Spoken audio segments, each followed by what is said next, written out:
ہم تمام یہیں اس ہفتے واری درس قرآن کے لیے جمع ہوئے ہیں۔ انشاءاللہ العزیز اس مختصر سے وقت میں میں آپ تمام کے سامنے ایک ایسے عنوان پر روشنی ڈالنے کی کوشش کروں گا، وہ ایک ایسی چیز ہے جس سے ہم اپنے عام زندگی میں روز دو چار ہوتے ہیں، لیکن ہوتا یہ ہے کہ جب اس بات کو ہم سمجھ نہیں پاتے کہ یہ چیز ہمارے ساتھ کیوں ہو رہی ہے، تو بہت ساری بار ہم جو غلط نتیجوں پر پہنچ جاتے ہیں، اور غلط کبھی کبھار جو نتیجوں پر پہنچنے کے بعد غلط فیصلے لے لیتے ہیں، اور وہ ہے ایک انسان کا، ایک مومن کا، ایک مسلمان کا آزمایا جانا۔ آزمائشوں کے تعلق سے ہمارے پاس جو ہے بڑی افراط و تفریط، غلط فہمی کی جو امت مسلمہ شکار ہے۔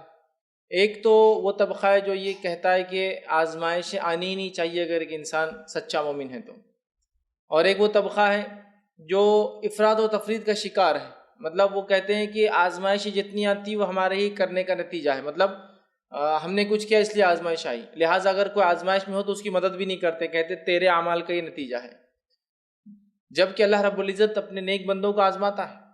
بہت ساری بار آزمائش کے معاملے میں، مصیبتوں میں مبتلا ہونے کے معاملے میں، پریشانی اور مشکلوں میں پڑ جانے کے معاملے میں امت مسلمہ چونکہ اس کا صحیح عقیدہ نہیں جانتی کہ کیا کس وجہ سے یہ ہوتا ہے، نتیجتاً وہ ایسے فیصلے لے لیتے ہیں یا ایسے اعمال کر لیتے ہیں یا ایسی حرکات اور سکنات کر لیتے ہیں جس کے نتیجے میں وہ خود بھی بعد میں اپنی زندگی میں پریشان ہوتے ہیں اور دوسروں کو پریشان کرتے ہیں۔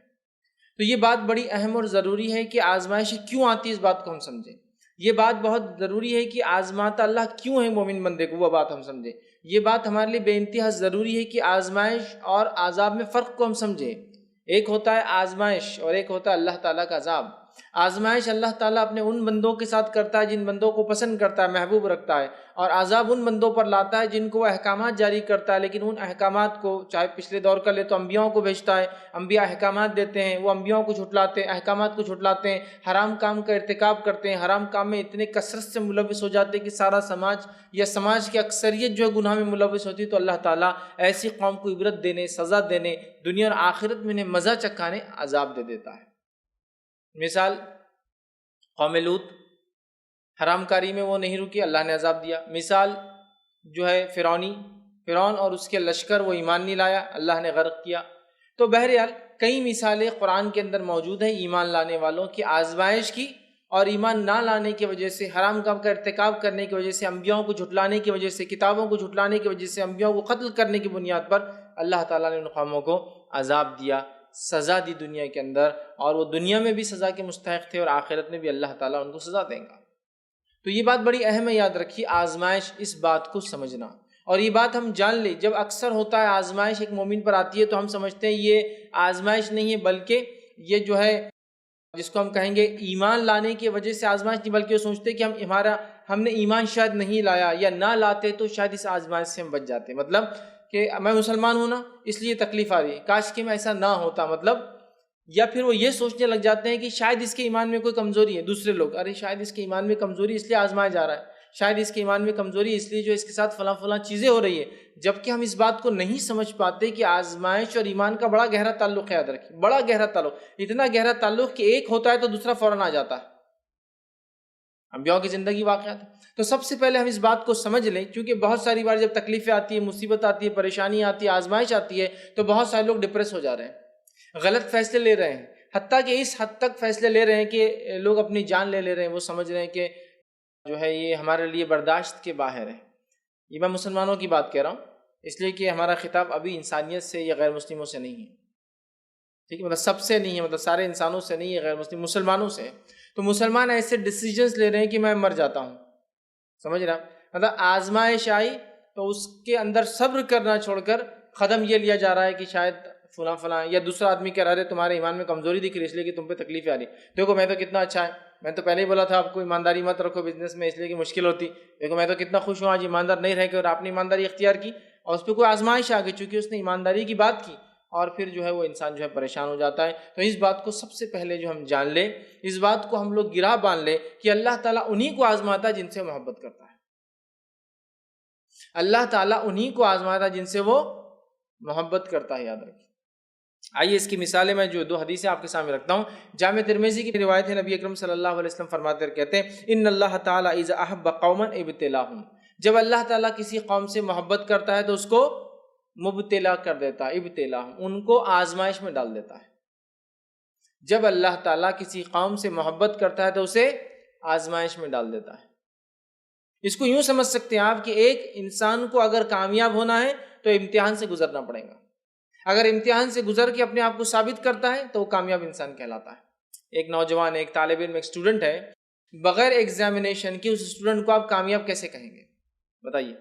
امتحان سے گزرتا ہے، آزمائشوں سے گزرتا ہے، تکلیفوں سے گزرتا ہے۔ جب امتحان، آزمائش، تکلیفوں سے گزرتا ہے، جب اس کے لیے نتیجہ آتا ہے، اچھا یاد رکھیے، اور جو اس سے گزرتا نہیں اس کے لیے کوئی نتیجہ بھی نہیں ہوتا ہے۔ تو تکلیف سے گزرنا، آزمائش سے گزرنا، یاد رکھیے، ہر کامیابی، ہر فتح کے دروازے کو کھولتی ہے۔ انسان کی پیدائش آپ دیکھ لیجئے کتنی تکلیف والی ہے۔ اس کی پیدائش، اس کی تکلیف اس کی ماں کے لیے ہے نا، اس کی پرورش کی تکلیف، جس کے نتیجے میں والدین پھر بدلا پاتے ہیں۔ تو دنیا کے اندر کوئی بھی کامیابی، کوئی بھی فتح، یاد رکھیے، آزمائش کے بغیر نہیں ہے۔ جنگ بدر ہوئی، مسلمانوں کے لیے کڑی آزمائش، جان و مال تو داؤ پہ لگا تھا۔ اب جس بستی میں وہ آ کر رہے تھے وہ بستی بھی داؤ پر لگی ہوئی تھی، ہے نا۔ جنگ بدر ہو رہی ہے، مسلمانوں کو مکہ میں تکلیف ہوئی، اپنی بستی، گھر بار، مال و دولت چھوڑ کر آئے۔ اب مدینے میں آنے کے بعد پھر ایک خطرہ کہ وہ جنگ کریں گے، اگر جنگ ہار جاتے تو مدینہ ہاتھ سے چلا جائے گا، ہے نا۔ تو آپ دیکھ رہے ہیں آزمائش۔ تو آزمائش، یاد رکھیے، کسی بھی کامیابی اور فتح کے دروازے کو اگر کھولنا ہے تو آزمائش اس کی پہلی سٹیپ ہے۔ بغیر آزمائش کے، یاد رکھیے، کوئی فتح، کوئی کامیابی نہ کسی کو نصیب ہوئی ہے، نہ نصیب ہوں گی، یاد رکھیے، مستقبل میں۔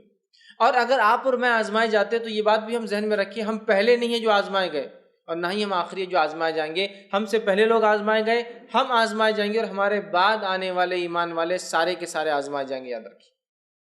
بہت ساری بار مسلمانوں کو کافروں کا آزمائش میں مبتلا نہ ہونا بڑا پریشان کر دیتا۔ ارے ہم ایمان لائے اور غربت کی زندگی گزارے، اور وہ دیکھو وہ تو مال میں بڑھتا جا رہا ہے، دولت میں بڑھتا جا رہا ہے، اولاد میں بڑھتا جا رہا ہے۔ تو یاد رکھیے، وہ ایمان نہیں لایا تو اس کے لیے یہ جنت ہے۔ دنیا کافروں کے لیے جنت ہے، اور مومنوں کے لیے حدیث میں آتا ہے قید خانہ ہے نا۔ اس لیے کہ یہاں ان کو بہت سارے لمیٹیشنز ہیں، یہ مت کھاؤ، یہ مت کرو، یہ مت کماؤ، ایسا مت کرو، ایسا بہت سارے لمیٹیشن، حرام حلال کی تمیز ہے کافروں کے لیے۔ تو کافر کے لیے جو ہے دنیا یہ جنت کے مانند ہے، اور مومنوں کے لیے یاد رکھیے قید خانہ ہے قسم کا۔ مومنوں کی آزادی جنت کے اندر، یاد رکھیے۔ تو بہت سی بار کافروں کی کامیابی ہمیں پریشان کر دیتی ہے، جبکہ نبی اکرم صلی اللہ علیہ وسلم کیا فرمایا؟ جب اللہ تعالیٰ کسی قوم سے محبت کرتا ہے تو اسے آزماتا ہے، اسے مصیبت میں ڈالتا ہے۔ دوسری بخاری کی روایت میں نبی اکرم صلی اللہ علیہ وسلم فرماتے اور کہتے ہیں، من یرید اللہ بہ خیرا یصب منہ، جب اللہ تعالیٰ کسی کے لیے خیر چاہتا ہے تو اس کو مصیبت دے دیتا ہے۔ جب اللہ تعالیٰ کسی کے لیے خیر چاہتا ہے تو اس کو مصیبت دے دیتا ہے، مصیبت دیتا ہے۔ اس مصیبت میں وہ آدمی صبر کرتا ہے، مصیبت میں وہ صبر کرتا ہے جیسا صبر کرنے کا حق ہے، تو اللہ رب العزت اس کو بدلے میں خیر عطا فرماتا ہے۔ یصب من، اس کو مصیبت میں ڈال دیتا ہے۔ کس کو؟ جس کو خیر دینا چاہتا ہے۔ آزمائش کس کی کرتا ہے؟ جس کو پسند کرتا ہے۔ اب اگر کوئی مومن بندہ آزمایا جا رہا ہے ایمان کی وجہ سے، اور وہ یہ ڈیسیجن لے کہ میں سوسائڈ کر لیتا ہوں، اس کا مطلب اس نے آزمائش کو سمجھا نہیں، جس کے نتیجے میں اسے کیا لگ رہا ہے کہ مصیبتیں میرے برداشت کے باہر ہے۔ اور یاد رکھیے، اللہ تعالیٰ جب کسی مومن بندے کو مصیبت دیتا ہے تو اتنی ہی مصیبت دیتا ہے جتنی وہ برداشت کر سکتا ہے۔ ایک انسان جب دوسرے انسان کو آزماتا ہے تو اتنا ہی آزماتا ہے جو اس کی برداشت کے لمٹ ہے۔ اسکول اور کالج میں سلیبس بنایا جاتا ہے تو اس لحاظ سے بنایا جاتا ہے جو اسٹوڈنٹ کے لمٹس ہے۔ امتحان جو ہوتے ہیں اس لحاظ سے لیے جاتے ہیں جو اسٹوڈنٹ کی صلاحیت اور ان کی حدود اور ان کے لمٹس ہے نا۔ تو دنیا کے اندر آزمائشیں انسان جب انسان کو دیتا ہے تو حدود میں ہوتی ہے، لمٹس میں ہوتی ہے۔ اسی طرح اللہ رب العزت جو سب سے حکیم ذات ہے، وہ بھی جب مسلمانوں اور مومنوں کو آزماتا ہے اتنا ہی آزماتا ہے جتنا وہ برداشت کر سکتے ہیں۔ اس لیے کہ اللہ رب العزت نے اس بات کا اعلان کر دیا، لا یکلف اللہ نفسا الا وسعها، اللہ کسی نفس کو اس کے برداشت کے یا برداشت کی طاقت سے زیادہ یا اس کی قوت اور صلاحیت سے زیادہ نہیں آزماتا۔ اس کی جتنی وسعت ہے، جتنی اس کی طاقت ہے، جتنی اس کی صلاحیت ہے، اللہ کی آزمائش اتنی آئیں گی، ایکسس میں نہیں آئیں گی۔ جب دنیا میں انسان کو نہیں آزماتا اس کے لمٹ سے زیادہ، اللہ تعالیٰ کیسے کریں گا؟ اور جب آزماتا ہے اور مومن بندہ صبر کرتا ہے تو اللہ رب العزت اس کو بہترین بدلہ عطا فرماتا ہے، یاد رکھیے۔